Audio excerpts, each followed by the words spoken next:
Yezidi traditions, features of Yezidi weddings.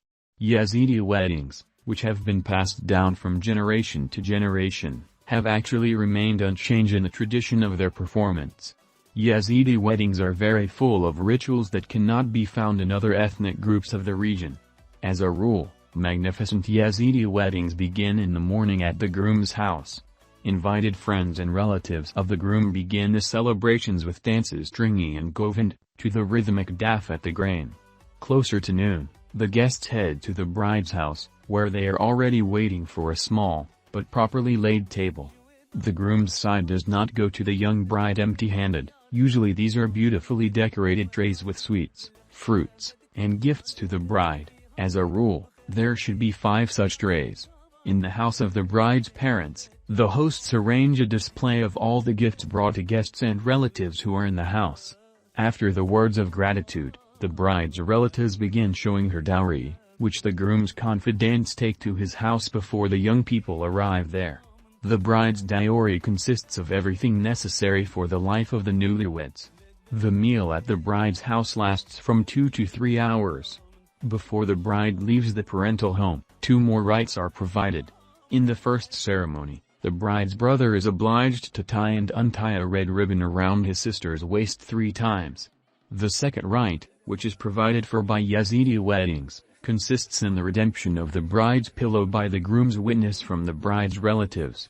The bride's pillow, as a rule, is very beautifully decorated with stone paintings and embroidery. Often the tradition of buying a pillow is very naughty and cheerful. In frequent cases the bride's relatives give the pillow away for free.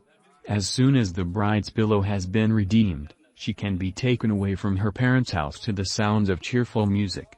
The groom, having taken the bride from her parents' house, takes her to his home, where they are met by numerous relatives and the groom's mother with sweets in their hands, it may be honey. The groom and his witness ascend to some elevation, and the witness hits the groom lightly on the head with a pillow brought from the bride's house. Baljibuk is the name of the bride's pillow. It symbolizes a long and happy life on one pillow.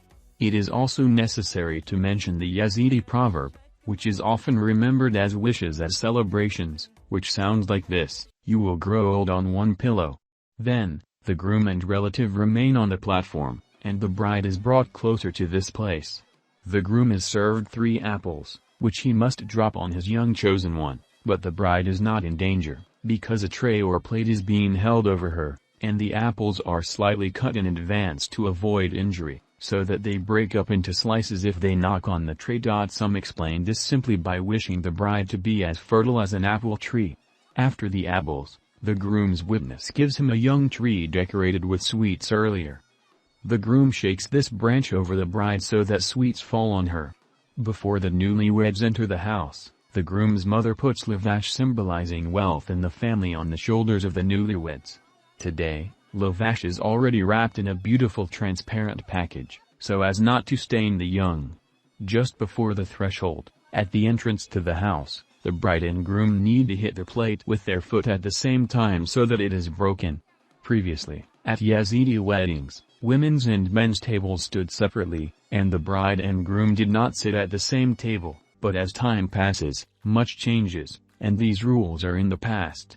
In order for the wedding ceremony to take place correctly, and in compliance with all traditions, a toastmaster is appointed. As a rule, the wedding lasts until very late. The music subsides only if the toastmaster of the feast speaks. The Yazidis have their own registry office called Mar. It is conducted sacredly by ministers from the house of Sheikh Shexna.